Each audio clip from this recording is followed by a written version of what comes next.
সূরা হুদ। রহমান রহিম আল্লাহ তাআলার নামে। আলিফ লাম র। এ কোরআন হচ্ছে এমন একটি কিতাব যার আয়াত সমূহকে অত্যন্ত সুস্পষ্ট ও সুবিন্যস্ত করে রাখা হয়েছে। অতঃপর এর বর্ণনা সমূহ এখানে বিশদভাবে বলে দেয়া হয়েছে। এ কিতাব এক প্রজ্ঞাময় সর্বজ্ঞ সত্তার কাছ থেকেই তোমার কাছে এসেছে। এর বক্তব্য হচ্ছে, তোমরা আল্লাহ তাআলা ছাড়া আর কারো গোলামি করবে না, আর আমি তো তোমাদের জন্য তার কাছ থেকে আযাবের ভয় প্রদর্শনকারী ও জান্নাতের সুসংবাদ দানকারী মাত্র। উদ্দেশ্য হচ্ছে তোমরা যেন তোমাদের মালিকের দরবারে তোমাদের গুনাহ খাতার জন্য ক্ষমা চাইতে পারো, অতঃপর গুনাহ থেকে তওবা করে তাঁর দিকে ফিরে আসতে পারো। তাহলে তিনি তোমাদের একটি সুনির্দিষ্ট সময়সীমা পর্যন্ত উত্তম জীবন সামগ্রী দান করবেন এবং প্রতিটি মর্যাদাবান ব্যক্তিকে তার মর্যাদা অনুযায়ী পাওনা আদায় করে দেবেন। আর যদি তোমরা মুখ ফিরিয়ে নাও, তাহলে আমি অবশ্যই তোমাদের জন্য একটি কঠিন দিনের আযাবের ভয় করছি, কেননা এ জীবনের শেষে তোমাদের সবাইকে আল্লাহ তাআলার কাছেই ফিরে যেতে হবে এবং তিনি সর্ববিষয়ের উপর একক ক্ষমতাবান।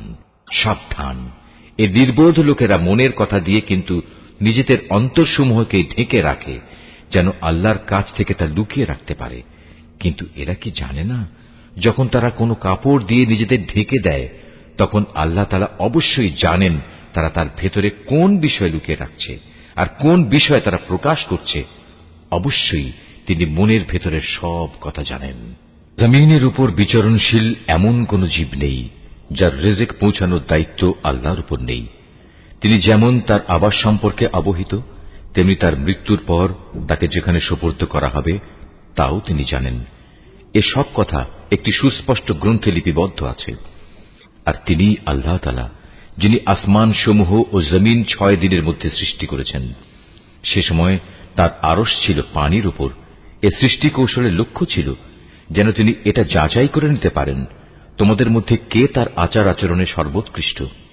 হে নবী, আজ যদি তুমি এদের বলো মৃত্যুর পর তোমাদের অবশ্যই পুনরুত্থিত করা হবে, তাহলে যেসব মানুষ কুফরের রাস্তা গ্রহণ করেছে তারা সাথে সাথেই বলবে, এ কিতাব তো সুস্পষ্ট জাদু ছাড়া আর কিছুই নয়। আমি যদি নির্দিষ্ট একটা মেয়াদের জন্য তাদের এ আযাব তাদের কাছ থেকে সরিয়ে রাখি, তাহলে তামাশার ছলে ওরা বলবে, কোন জিনিস এখন এই আযাবকে আটকে রেখেছে?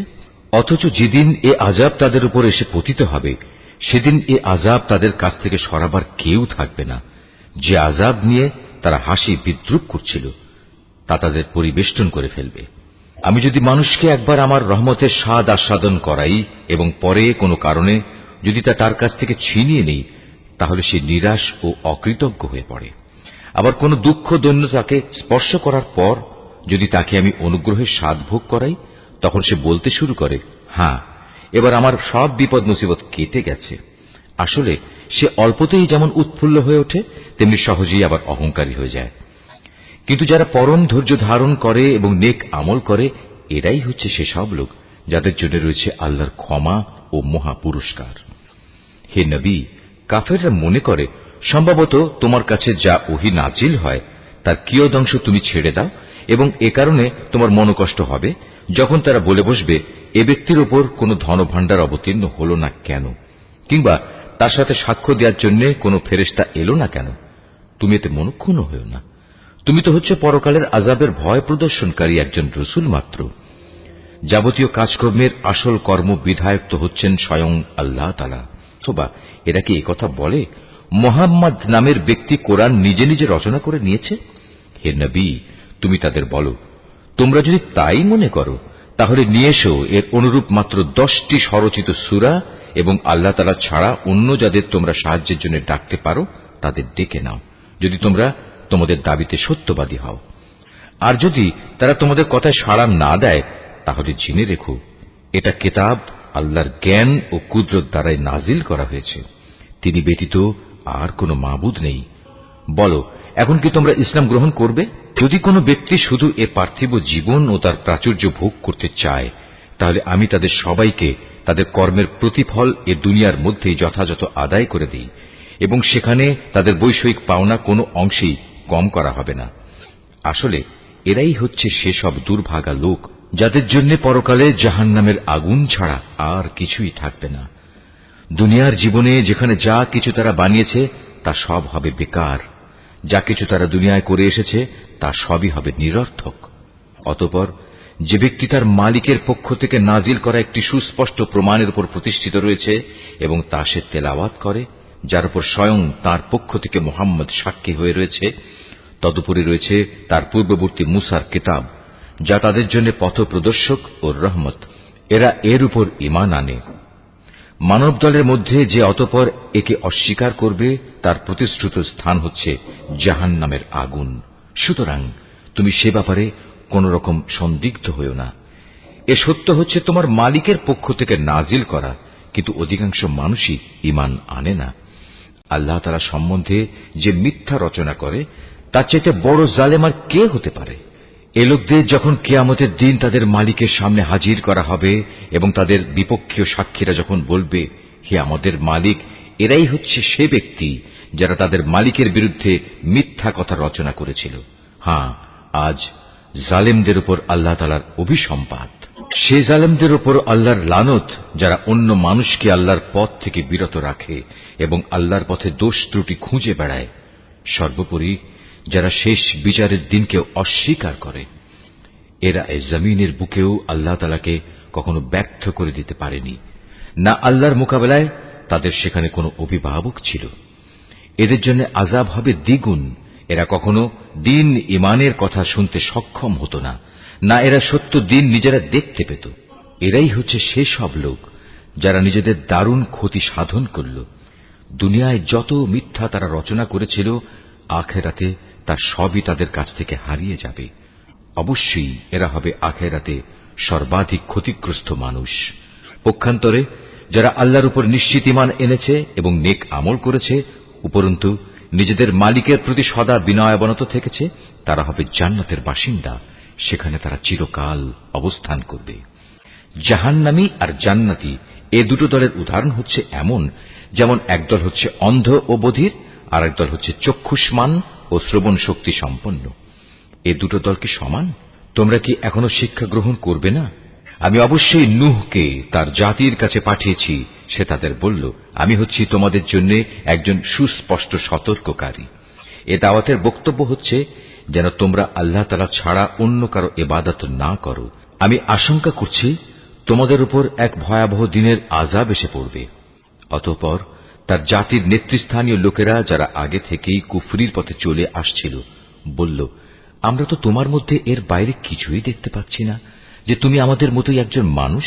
আমরা এও দেখতে পাচ্ছি না যে আমাদের মধ্যেকার কিছু নিম্ন স্তরের লোক ছাড়া কেউ তোমার অনুসরণ করছে, এবং তারাও তা করছে কিছু না বুঝে, শুধু ভাষা দৃষ্টি দিয়ে। আসলে আমরা আমাদের উপর তোমাদের জন্য তেমন কোনো মর্যাদাই দেখতে পাচ্ছি না। মূলত আমরা তোমাদের মনে করি তোমরা হচ্ছ মিথ্যাবাদী। সে বলল, হে আমার জাতি, তোমরা কি এ কথা ভেবে দেখেছ, আমি যদি আমার মালিকের পাঠানো একটি সুস্পষ্ট প্রমাণের উপর প্রতিষ্ঠিত থাকি, অতঃপর তিনি যদি আমাকে তার নবুয়তের বিশেষ রহমত দিয়ে ধন্য করে থাকেন, যা তোমাদের দৃষ্টির বাইরে রাখা হয়েছে, তাহলে সেই বিষয়টার ব্যাপারে আমি কি তোমাদের বাধ্য করতে পারি? অথচ তোমরা তা অপছন্দও করো। হে আমার জাতি, আমি যা কিছু তোমাদের বলছি এর উপর তোমাদের কাছ থেকে কোনো অর্থ সম্পদ চাই না। আমার বিনিময় তো আল্লাহ তাআলার কাছেই আছে, এবং যারাই আল্লাহর উপর ঈমান এনেছে, গরীব হওয়ার কারণে তাদের তাড়িয়ে দেওয়ার মানুষ আমি নই। কেননা তাদেরও একদিন তাদের মালিকের সাথে সাক্ষাৎ করতে হবে, এবং আমি তো তোমাদেরই দেখতে পাচ্ছি তোমরা সবাই হচ্ছ এক নিরেট অজ্ঞ সম্প্রদায়। হে আমার জাতি, আমি যদি তোমাদের কথায় গরীবদের তাড়িয়ে দেই, তাহলে এজন্যে আল্লাহ তাআলার শাস্তি থেকে আমাকে কে বাঁচিয়ে দেবে? তোমরা কি অনুধাবন করতে পারছ না?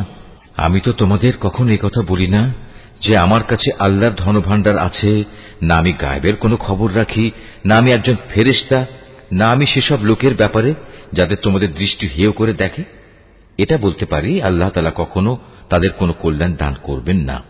আল্লাহ তাআলা নিজেই তা ভালো জানেন।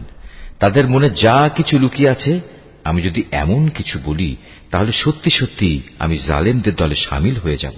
লোকেরা বলল, হে নূহ, এই বিষয়টা নিয়ে তুমি আমাদের সাথে বাক বিতণ্ডা করছো, এবং বিতণ্ডা তুমি একটু অতি মাত্রাই করে ফেলেছ। তুমি যদি সত্যবাদী হও, তাহলে সে আযাবের জিনিসটাই আমাদের জন্য নিয়ে এসো, যার ভয় তুমি আমাদের দেখাচ্ছ। সে বলল, তা তো আল্লাহ তাআলাই তোমাদের কাছে আনবেন যদি তিনি চান, আর তেমন কিছু হলে তোমরা কখনো তাকে ব্যর্থ করে দিতে পারবে না। আসলে তোমাদের জন্য আমার এই শুভ কামনা কোনো কাজেই আসবে না। আমি তোমাদের ভালো কামনা করলে তাও কার্যকর হবে না যদি আল্লাহ তাআলা তোমাদের গোমরা করে দিতে চান, কারণ তিনিই হচ্ছেন তোমাদের মালিক এবং তার কাছেই তোমাদের সবাইকে ফিরে যেতে হবে। হে নবী, এরা কি বলছে এই গ্রন্থটা সে ব্যক্তি নিজেই রচনা করে নিয়েছে? তুমি বলো, যদি আমি তা রচনা করে থাকি তাহলে এ অপরাধের দায়িত্ব আমার উপর। তবে এ মিথ্যা অভিযোগ আরোপ করে যে অপরাধ তোমরা করছো তা থেকে আমি সম্পূর্ণ মুক্ত। আর নূহের উপর ওহী পাঠানো হলো যে তোমার জাতির লোকদের মধ্যে থেকে যারা ঈমান এনেছে তারা ছাড়া আর কেউই নতুন করে ঈমান আনবে না। সুতরাং এরা যা কিছু করছে, হে নবী, তুমি তার জন্য দুঃখ করো না। তুমি আমারই তত্ত্বাবধানে আমারই ওহীর আদেশে একটি নৌকা বানাও, এবং যারা জুলুম করেছে তাদের ব্যাপারে তুমি আমার কাছে কোনো আবেদন নিয়ে হাজির হয়ো না। নিশ্চয়ই তারা নিমজ্জিত হবে। পরিকল্পনা মোতাবেক সে নৌকা বানাতে শুরু করল। যখনই তার জাতির নেতৃস্থানীয় লোকেরা তার পাশ দিয়ে আসা যাওয়া করত, তখন নূহকে নৌকা বানাতে দেখে তাকে দিয়ে হাসাহাসি শুরু করে দিত। সে বলল, আজ তোমরা যদি আমাদের উপহাস করো তাহলে মনে রেখো, যেভাবে আজ তোমরা আমাদের উপর হাসছ, একদিন আমরাও তোমাদের উপর হাসব।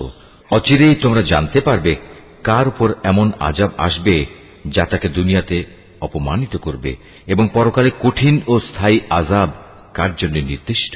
অবশেষে তাদের কাছে আযাব সম্পর্কিত আমার আদেশ এসে পৌঁছল, এবং চুলো থেকে একদিন পানি উথলে উঠল। আমি নূহকে বললাম, সম্ভাব্য প্রত্যেক জীবের পুরুষ স্ত্রীর এক এক জোড়া এতে উঠিয়ে নাও, সাথে তোমার পরিবার পরিজনদেরও ওঠাও।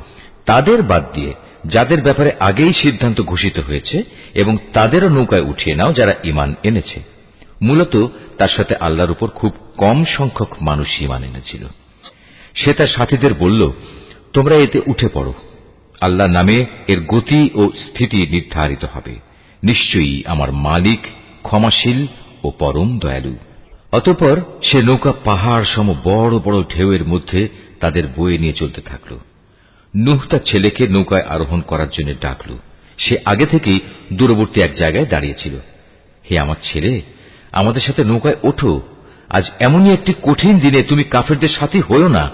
সে বলল, পানি বেশি দেখলে আমি কোনো পাহাড়ে গিয়ে আশ্রয় নেব, এবং তা আমাকে পানি থেকে বাঁচিয়ে দেবে। নূহ বলল, কিন্তু আজ তো কেউই আল্লাহর গজবের হুকুম থেকে কাউকে বাঁচাতে পারবে না। তবে যার উপর আল্লাহ তাআলা দয়া করবেন সেই শুধু আজ রক্ষা পাবে। পিতা পুত্র যখন কথা বলছিল, তখন হঠাৎ করে একটা বিশাল ঢেউ তাদের উভয়কে বিচ্ছিন্ন করে দিল। মুহূর্তের মধ্যেই সে নিমজ্জিত লোকদের অন্তর্ভুক্ত হয়ে গেল। অতঃপর বলা হল, হে জমিন, তুমি এবার তোমার পানি গিলে নাও। হে আসমান, তুমিও পানি বর্ষণ থেকে ক্ষান্ত হও। অতএব পানির প্রচণ্ডতা প্রশমিত হল, এবং আল্লাহর কাজও সম্পন্ন হল। নূহের নৌকা গিয়ে স্থির হল জুদি পাহাড়ের উপর। আল্লাহর ঘোষণা ধ্বনিত হল, জালেম সম্প্রদায়ের লোকেরা নিঃশেষিত হয়ে বহু দূরে চলে গেছে। নূহ তার ছেলেকে ডুবতে দেখে তার মালিককে ডেকে বলল, হে আমার মালিক, আমার ছেলে তো আমারই পরিবারের এক সদস্য। আমার আপনজনদের ব্যাপারে তোমার ওয়াদা অবশ্যই সত্য, আর তুমিই হচ্ছ সর্বোচ্চ বিচারক। আল্লাহ বললেন, হে নূহ, সে তোমার পরিবারের অন্তর্ভুক্ত নয়, সে তো হল এক অসৎ কর্মপরায়ণ ব্যক্তি। অতএব তোমার যে বিষয়ের জ্ঞান নেই সে বিষয়ে আমার কাছে তুমি কিছু চেও না। আমি তোমাকে উপদেশ দিচ্ছি, নিজেকে কোনো অবস্থায় জাহেলদের দলে সামিল করো না।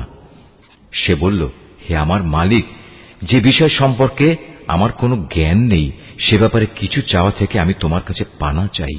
তুমি যদি আমাকে মাফ না করো এবং আমার ওপর দয়া না করো, তাহলে আমি ক্ষতিগ্রস্তদের অন্তর্ভুক্ত হয়ে যাব। তাকে বলা হল, হে নূহ, বন্যার পানি নেমে গেছে, এবার তুমি নৌকা থেকে নেমে পড়ো। তোমার উপর, তোমার সাথে যারা আছে তাদের উপর আমার দেয়া সালাম ও বরকতের সাথে। অপর সম্প্রদায় সমূহকে আমি আবার তাদের জীবনের যাবতীয় উপকরণ প্রদান করব। তবে নাফরমানির জন্য আমার কাছ থেকে মর্মান্তিক শাস্তিও তাদের ভোগ করতে হবে। হে নবী, এগুলো হচ্ছে অদৃশ্য জগতের খবর, যা আমি তোমাকে ওহীর মাধ্যমে জানিয়ে দিচ্ছি। এর আগে না তুমি এগুলো জানতে, না তোমার জাতি এগুলো জানত।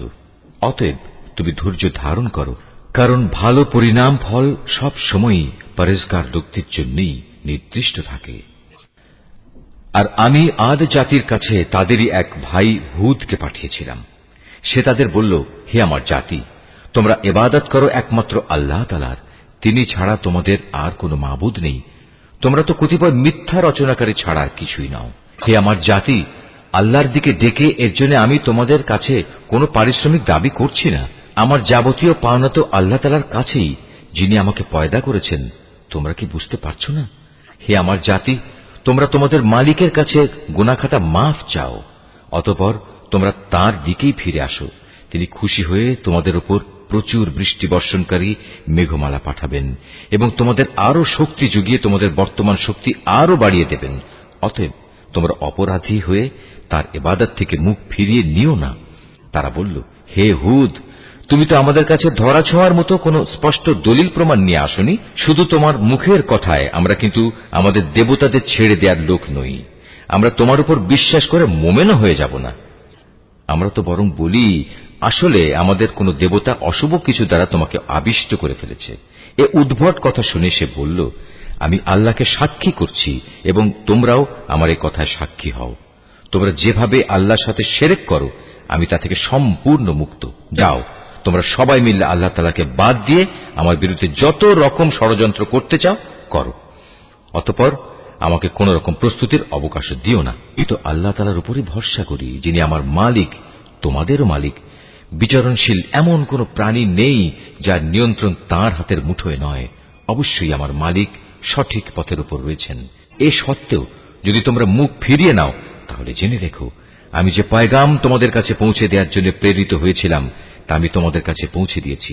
অচিরেই আমার মালিক অন্য কোন জাতিকে তোমাদের স্থলাভিষিক্ত করবেন। সে অবস্থায় তোমরা তার কোনো ক্ষতি সাধন করতে পারবে না। অবশ্যই আমার মালিক প্রত্যেকটি বস্তুরই রক্ষণাবেক্ষণ করেন। অতঃপর যখন আমার আযাব সম্পর্কিত হুকুম এলো, তখন আমি হুদকে এবং তার সাথে যত ঈমানদার ছিল তাদের আমার রহমত দ্বারা আযাব থেকে বাঁচিয়ে দিয়েছি। এভাবেই আমি তাদের এক কঠিন আযাব থেকে রক্ষা করেছি। এ হচ্ছে আদ জাতি ও তাদের কাহিনী। তারা তাদের মালিকের আয়াতসমূহ অস্বীকার করেছিল, তারা তার রসুলদের নাফরমানি করেছিল। সর্বোপরি তারা প্রত্যেক উদ্ধত স্বৈরাচারীর নির্দেশ মেনে নিয়েছিল। পরিশেষে এ দুনিয়ায় আল্লাহর অভিশাপ তাদের পিছু নিল, কিয়ামতের দিনও এ অভিশাপ তাদের পিছু নেবে। ভালো করে শুনে রেখো, আদ জাতি তাদের মালিককে অস্বীকার করেছিল। এও জেনে রেখো, ধ্বংসই ছিল হুদের জাতি আদের একমাত্র পরিণতি। আমি সামুদ জাতির কাছে তাদেরই এক ভাই সালেহকে পাঠিয়েছিলাম। সে তাদের বলল, হে আমার জাতি, তোমরা সবাই একান্তভাবে আল্লাহর ইবাদত করো। তিনি ছাড়া তোমাদের আর কোনো মাবুদ নেই। তিনি তোমাদের এ জমিন থেকেই পয়দা করেছেন এবং তাতেই তিনি তোমাদের বসবাস করিয়েছেন। অতএব কৃতজ্ঞতা স্বরূপ তোমরা তার কাছে গুনাহের জন্য ক্ষমা প্রার্থনা করো, অতঃপর তওবা করে তার দিকেই ফিরে এসো। অবশ্যই আমার মালিক প্রত্যেকের একান্ত নিকটবর্তী এবং প্রত্যেক ব্যক্তির ডাকে তিনি জবাব দেন। তারা বলল, হে সালেহ, এর আগে তুমি এমন একজন মানুষ ছিলে যার ব্যাপারে আমাদের মধ্যে অনেক বড় বড় আশা করা হতো। আর এখন কি তুমি আমাদের সেসব মাবুদের ইবাদত থেকে বিরত রাখতে চাও যাদের ইবাদত আমাদের পিতামাতারা যুগ যুগ থেকে করে আসছে? আসলে তুমি যে দিনের দিকে আমাদের ডাকছো সে ব্যাপারে আমরা সন্দেহে নিমজ্জিত আছি। এ ব্যাপারে আমরা খুব দ্বিধাগ্রস্তও বটে। সে বলল, হে আমার জাতি, তোমরা কি এ বিষয়টা নিয়ে একটু চিন্তা করে দেখোনি যে যদি আমি আমার মালিকের পক্ষ থেকে একটি সুস্পষ্ট দলিলের উপর প্রতিষ্ঠিত থাকি এবং তিনি যদি আমাকে তার অনুগ্রহ দিয়ে ধন্য করে থাকেন, তা সত্ত্বেও যদি আমি কোনো গুনাহ করে বসি, তাহলে কে এমন আছে যে আল্লাহর মোকাবেলায় আমাকে সাহায্য করবে? আসলে অন্যায় আবদার করে তোমরা আমার ক্ষতির পরিমাণই শুধু বৃদ্ধি করছো। হে আমার সম্প্রদায়, এ হচ্ছে আল্লাহ তাআলার পাঠানো উটনী। তোমরা যে নিদর্শন চাচ্ছিলে, এটা হচ্ছে তোমাদের জন্য সেই নিদর্শন। অতএব আল্লাহর এই নিদর্শনকে ছেড়ে দাও। সে আল্লাহর জমিনে চড়ে খাক, তাকে কোন রকম কষ্ট দেওয়ার নিয়তে ছুঁয়ো না। তেমনটি করলে সাথে সাথেই একটি বড় ধরনের আযাব তোমাদের পাকড়াও করবে। অতঃপর তারা সেটিকে বধ করে ফেলল। তখন সে বলল, চলে যাও, তোমরা তোমাদের নিজ নিজ ঘরে 3 দিন জীবন উপভোগ করে নাও। আযাবের ব্যাপারে আল্লাহর এ ওয়াদা কখনো মিথ্যা হবার নয়।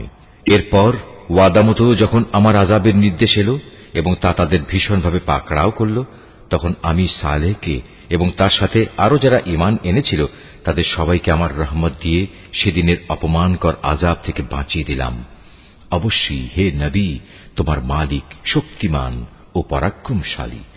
অতঃপর যারা আল্লাহ দ্বীনের সাথে জুলুম করেছে, এক মহানাদ এসে তাদের মরণ আঘাত করল, ফলে তারা নিজ নিজ ঘরে মুখ থুবড়ে পড়ে রইল। থেকে মনে হল যেন তারা কোনোদিন সেখানে বসবাসই করেনি। শুনে রাখো, সামুদ জাতি তাদের মালিককে অস্বীকার করেছিল। আরও জেনে রেখো, নির্মম এক ধ্বংসই ছিল সামুদ জাতির জন্য নিকৃষ্ট পরিণাম। একদিন আমার পাঠানো ফেরেশতারা বিশেষ একটি সুসংবাদ নিয়ে ইব্রাহিমের কাছে এলো। তারা তার কাছে এসে বলল, তোমার উপর শান্তি বর্ষিত হোক। সেও জবাবে বলল, তোমাদের উপরও শান্তি বর্ষিত হোক। অতঃপর সে তাড়াহুড়ো করে এদের মেহমানদারির জন্য একটা ভুনা গোবৎস নিয়ে এলো। কিন্তু সে যখন দেখল তারা তার খাবারের দিকে হাত বাড়াচ্ছে না, তখন তাদের এ বিষয়টি তার কাছে খারাপ লাগলো এবং তাদের সম্পর্কে তার মনে একটা প্রচ্ছন্ন ভয়ের সৃষ্টি হল। তারা ইব্রাহিমকে বলল, আমাদের ব্যাপারে তুমি কোন রকম ভয় করো না, আমরা প্রেরিত হয়েছি লুতের জাতির প্রতি। আর ইব্রাহিমের স্ত্রী যে সেখানে দাঁড়িয়েছিল, এদের কথাবার্তা শুনে সে হাসল। অতঃপর আমি তাকে তার ছেলে ইসহাক ও তার পরবর্তী পৌত্র ইয়াকুবের জন্মের সুসংবাদ দিলাম। সে এটা শুনে বলল, কি আশ্চর্য, আমি কি করে সন্তান জন্ম দেব? আমি তো এখন বৃদ্ধা হয়ে গেছি, আর এই যে আমার স্বামী, সেও তো বৃদ্ধ হয়ে গেছে। এমন কিছু হলে এটা আসলেই একটা আশ্চর্যজনক ব্যাপার হবে। তারা বলল, তুমি কি আল্লাহর কোনো কাজে বিস্ময়বোধ করছো? নবীর পরিবার পরিজন হিসেবে তোমাদের উপর আল্লাহর বিশেষ রহমত ও তার অনুগ্রহ রয়েছে। অবশ্যই আল্লাহ তাআলা প্রচুর প্রশংসা ও বিপুল সম্মানের মালিক। অতঃপর যখন ইব্রাহিমের মন থেকে ভীতি দূরীভূত হয়ে গেল এবং ইতোমধ্যে তার কাছে সন্তানের ব্যাপারেও সুসংবাদ পৌঁছে গেল, তখন সে লুতের সম্প্রদায়ের কাছে আযাব না পাঠানোর ব্যাপারে আমার সাথে যুক্তিতর্ক করল। আসলে স্বভাবের দিক থেকে ইব্রাহিম ছিল সহনশীল, কোমল হৃদয় ও সর্বাবস্থায় আল্লাহর প্রতি নিবেদিত। আমি তাকে বললাম, হে ইব্রাহিম, এ যুক্তিতর্ক থেকে তুমি বিরত হও। এদের ব্যাপারে তোমার মালিকের সিদ্ধান্ত এসে গেছে। এখন এদের উপর এমন এক ভয়ানক শাস্তি আসবে যেটা কারো পক্ষেই রোধ করা সম্ভব হবে না। যখন আমার প্রেরিত ফেরেশতারা লুতের কাছে এলো, সে এদের অকস্মাৎ আগমনে কিছুটা বিষণ্ণ হল। তাদের কারণে তার মনও কিছুটা খারাপ হয়ে গেল এবং সে নিজে নিজে বলল, আজকের দিন দেখছি সত্যিই বড় কঠিন বিপদের দিন। এই অপরিচিত লোকদের দেখে তার জাতির লোকেরা তার কাছে দৌড়ে আসতে লাগলো, আর তারা তো আগে থেকেই কুকর্মে লিপ্ত ছিল। তাদের কুমতলব বুঝতে পেরে সে বলল, হে আমার সম্প্রদায়, এরা হচ্ছে আমার জাতির মেয়ে। বিয়ে ও দৈহিক সম্পর্কের জন্য এরাই হচ্ছে তোমাদের জন্য বেশি পবিত্র। সুতরাং তোমরা আল্লাহ তাআলাকে ভয় করো এবং আমার এ মেহমানদের ব্যাপারে আমাকে তোমরা অপমানিত করো না। তোমাদের মধ্যে এ কথাগুলো শোনার মতো একজন ভালো মানুষও কি অবশিষ্ট নেই? তারা বলল, তুমি ভালো করে এই কথাটা জানো, তোমার জাতির মেয়েদের আমাদের কোনোই প্রয়োজন নেই। তুমি জানো আমরা সত্যিকার অর্থে কি চাই। সে এদের অশালীন কথাবার্তা শুনে বলল, কত ভালো হতো যদি আজ তোমাদের উপর আমার কোনো ক্ষমতা চলত, কিংবা যদি তোমাদের মোকাবেলায় আমি কোনো একটি শক্তিশালী স্তম্ভের আশ্রয় গ্রহণ করতে পারতাম। অবস্থা দেখে তারা বলল, হে লূত, তুমি ভেবো না, আমরা তো হচ্ছি তোমার মালিকের পাঠানো ফেরেশতা। আমাদের কথা দূরে থাক, এরা তো তোমার কাছেও পৌঁছতে পারবে না। তুমি বরং এক কাজ করো, রাতের কোনো এক প্রহরে তোমার পরিবার পরিজন সহ ঘর থেকে বেরিয়ে পড়ো। তবে তোমাদের কোনো ব্যক্তি যেন যাবার সময় পেছনে ফিরে না তাকায়, কিন্তু তোমার স্ত্রী ব্যতীত। কেননা যা কিছু আযাবের তাণ্ডব তাদের উপর ঘটবে তা তার উপরও ঘটবে। তাদের উপর আযাব আসার ক্ষণ নির্ধারিত হয়েছে সকালবেলা। সকাল হতে আর কতই বা দেরি। অতঃপর যখন সত্যিই আমার আযাবের নির্ধারিত হুকুম এলো, তখন আমি সেই জনপদগুলো উল্টিয়ে দিলাম এবং তাদের উপর ক্রমাগত পাকা মাটির পাথর নিক্ষেপ করতে শুরু করলাম, যা অপরাধী ব্যক্তিদের নামধাম সহ তোমার মালিকের কাছে চিহ্নিত ছিল। আর গজবের এ স্থান তো এ জালেমদের কাছ থেকে দূরেও নয়। আমি মাদিয়ানবাসীর কাছে তাদেরই এক ভাই শোয়াবকে পাঠিয়েছিলাম। সে তাদের বলেছিল, হে আমার জাতি, তোমরা আল্লাহর ইবাদত করো, তিনি ছাড়া তোমাদের আর কোনো মাবুদ নেই। আর সে মাবুদেরই নির্দেশ হচ্ছে, তোমরা মাপে ও ওজনে কখনো কম করো না। আমি তো তোমাদের অর্থনৈতিকভাবে খুব ভালো অবস্থায় দেখতে পাচ্ছি। এ সত্ত্বেও এমনটি করলে আমি কিন্তু তোমাদের জন্য এক সর্বগ্রাসী দিনের আযাবের আশঙ্কা করছি। তোমরা মাপ ও ওজনের কাজ ইনসাফের সাথে আঞ্জাম দেবে। লোকদের তাদের জিনিসপত্রে কম দিয়ে তাদের ক্ষতি করো না। মাপে তারতম্য করে জমিনে বিশৃঙ্খলা সৃষ্টি করো না। যদি তোমরা সঠিক অর্থে আল্লাহর উপর ঈমান এনে থাকো, তাহলে জেনে রেখো আল্লাহ তাআলা প্রদত্ত যে সম্পদ তোমাদের কাছে অবশিষ্ট থাকবে তাই তোমাদের জন্য উত্তম। আমার কাজ শুধু তোমাদের বলা, আমি তো তোমাদের উপর পাহারাদার নই। তারা বলল, হে শুআয়ব, তোমার নামাজ কি তোমাকে এই আদেশ দেয় যে আমরা আমাদের দেবতাদের ইবাদত ছেড়ে দেব, বিশেষ করে এমন সব দেবতাদের যাদের ইবাদত আমাদের পিতৃপুরুষরা করত? তোমার নামাজ কি তোমাকে এই আদেশ দেয় যে আমরা আমাদের ধন সম্পদ নিয়ে যা করতে চাই তা আর করতে পারবো না? আমরা জানি নিশ্চয়ই তুমি একজন ধৈর্যশীল নেককার মানুষ। সে বলল, হে আমার জাতি, তোমরা কি কখনো এই কথা ভেবে দেখেছ, যদি আমি আমার মালিকের পাঠানো একটি সুস্পষ্ট দলিলের উপর প্রতিষ্ঠিত থাকি, অতঃপর তিনি যদি আমাকে তার কাছ থেকে উত্তম রিজিকের ব্যবস্থা করেন, তাহলে কি আমি তোমাদের তার পথে ডাকব না? আমি কখনো এটা চাই না যে কথা থেকে আমি তোমাদের বারণ করি নিজে তার বিরুদ্ধে চলব। আসলে আমি তো এর বাইরে আর কিছুই চাই না, যে যদ্দূর আমার পক্ষে সম্ভব আমি তোমাদের সংশোধন করে যাব। আমার পক্ষে যতটুকু কাজ আঞ্জাম দেয়া সম্ভব তা তো একান্তভাবে আল্লাহ তাআলার সাহায্য দ্বারাই সম্ভব। আমি তো সম্পূর্ণত তাঁর উপরই নির্ভর করি এবং সব ব্যাপারে আমি তাঁরই দিকে ধাবিত হই। হে আমার জাতি, আমার বিরুদ্ধে তোমাদের জেদ এবং শত্রুতা যেন তোমাদের জন্য এমন এক আযাবজনিত বিষয়ের কারণ না হয়ে দাঁড়ায় যে তোমাদের উপরও সে ধরনের কিছু আপতিত হবে, যেমনটি নূহ কিংবা হুদ অথবা সালেহ জাতির উপর আপতিত হয়েছিল। আর লুতের সম্প্রদায়ের পাথর বর্ষণের সে স্থানটি তো তোমাদের থেকে খুব বেশি দূরেও নয়। তোমরা তোমাদের মালিকের কাছে নিজেদের গুনার জন্য ক্ষমা প্রার্থনা করো, অতঃপর তওবা করে তাঁর দিকেই ফিরে এসো। অবশ্যই আমার মালিক পরম দয়ালু ও স্নেহময়। তারা বলল, হে শুআয়ব, তুমি যে ভালো ভালো কথাবার্তা বলো তার অধিকাংশ কথাই আমাদের ঠিকমতো বুঝে আসে না। আসল কথা হচ্ছে, আমরা তোমাকে দেখতে পাচ্ছি তুমি আমাদের মাঝে খুবই দুর্বল। আমাদের মাঝে তোমার আপন গোত্রের লোক না থাকলে আমরা অবশ্যই তোমাকে পাথর নিক্ষেপ করে হত্যা করতাম। তাছাড়া তুমি তো আমাদের উপর খুব শক্তিশালীও নও যে অতঃপর আমাদের কাছ থেকে প্রতিশোধ দিতে পারবে। সে বলল, হে আমার জাতি, তোমাদের কাছে আমার গোত্রীয় ভাই বন্ধু কি আল্লাহ তাআলার চাইতে বেশি শক্তিশালী যে তোমরা ওদের দোহাই দিচ্ছ? আল্লাহ তাআলাকে কি তোমরা তোমাদের পেছনে ফেলে রাখলে? জেনে রেখো, তোমরা এখন যা কিছু করছো আমার মালিকের জ্ঞানের পরিধি দ্বারা তা পরিবেষ্টিত হয়ে আছে। তোমরা তোমাদের জায়গায় যা কিছু করতে চাও করে যাও, আমিও আমার জায়গায় যা করার করে যাব। অচিরেই তোমরা একথা জানতে পারবে কার উপর এমন আযাব আসবে যা তাকে অপমানিত করে ছাড়বে, আর কে মিথ্যাবাদী তাও তখন জানা যাবে। অতএব তোমরা সেদিনের প্রতীক্ষা করো, আমিও তোমাদের সাথে প্রতীক্ষা করব। পরিশেষে যখন আমার আযাবের সিদ্ধান্ত এলো, তখন আমি শুআয়বকে এবং তার সাথে যে কয়জন মানুষ ঈমান এনেছিল তাদের সবাইকে আমার নিজস্ব রহমত দ্বারা প্রলয়ঙ্কারী আযাব থেকে বাঁচিয়ে দিলাম। অতঃপর যারা আল্লাহর সাথে জুলুম করেছে সেদিন তাদের উপর মহানাদ আঘাত করল, ফলে মুহূর্তের মাঝেই তারা নিজেদের ঘরে এদিক সেদিকে উপুর হয়ে পড়ে রইল। অবস্থা এমন হল যেন সে জনপদে কখনো তারা কোনো প্রাচুর্যই অর্জন করেনি। শুনে রাখো, এ ধ্বংসই ছিল মাদিয়ানবাসীর চূড়ান্ত পরিণাম, ঠিক যেমন ধ্বংসকর পরিণাম হয়েছিল তার পূর্ববর্তী সম্প্রদায় সামুদের। আমি মূসাকে তার জাতির কাছে আমার নিদর্শন সমূহ ও নবুয়তের সুস্পষ্ট দলিল সহ পাঠিয়েছিলাম। তাকে আমি পাঠিয়েছিলাম ফেরাউন ও তার পারিষদবর্গের কাছে, কিন্তু তারা সর্বদা ফেরাউনের কথাই মেনে চলত। অথচ ফেরাউনের কোনো কাজ ও কথাই সঠিক ছিল না। কিয়ামতের দিন সে তার দণ্ডপ্রাপ্ত জাতির আগে আগে থাকবে, অতঃপর সে তাদের জাহান্নামের আগুন পর্যন্ত নেতৃত্ব দিয়ে নিয়ে যাবে।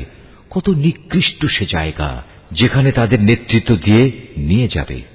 এ দুনিয়াতে আল্লাহর অভিশাপ তাদের পেছনে ধাবিত করা হল, আবার কিয়ামতের দিনও তারা কঠিন আযাবে নিমজ্জিত হবে। কত নিকৃষ্ট এ পুরস্কার যা তাদের সেদিন দেয়া হবে। হে নবী, এ হচ্ছে ধ্বংসপ্রাপ্ত কতিপয় জনপদের কাহিনী যা আমি তোমার কাছে বর্ণনা করছি।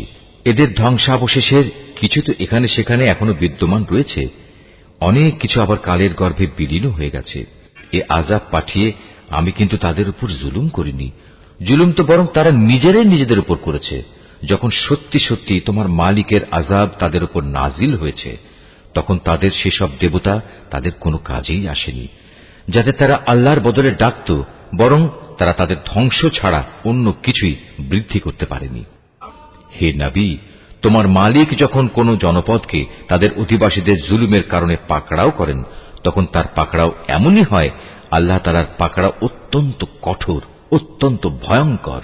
এ কাহিনীগুলোর মাঝে তার জন্য সত্য জানার প্রচুর নিদর্শন মজুদ রয়েছে। যে ব্যক্তি পরকালের আযাবকে ভয় করে, সেদিন হবে সমস্ত মানুষদের একত্রিত করার দিন, উপরন্তু সেটা সবাইকে উপস্থিত করার দিনও বটে। আমি সেদিনটি একটি সুনির্দিষ্ট সময়ের জন্য মুলতবি করে রেখে দিয়েছি। সেদিন যখন আসবে, তখন কেউ আল্লাহর অনুমতি ব্যতী রেখে কোনো কথা বলবে না। অতঃপর মানুষরা দুদলে বিভক্ত হয়ে যাবে, তাদের মধ্যে কিছু থাকবে হতভাগ্য আর কিছু থাকবে ভাগ্যবান। অতঃপর যারা হবে হতভাগ্য পাপী, তারা থাকবে জাহান্নামের আগুনে। সেখানে তাদের জন্য থাকবে আযাবের ভয়াবহ চিৎকার ও যন্ত্রণার ভয়াল আর্তনাদ। তারা সেখানে থাকবে চিরকাল, যতক্ষণ পর্যন্ত আসমান সমূহ ও জমিন বিদ্যমান থাকবে। তবে হ্যাঁ, তাদের কথা আলাদা, যাদের ব্যাপারে তোমার মালিক ভিন্ন কিছু চান।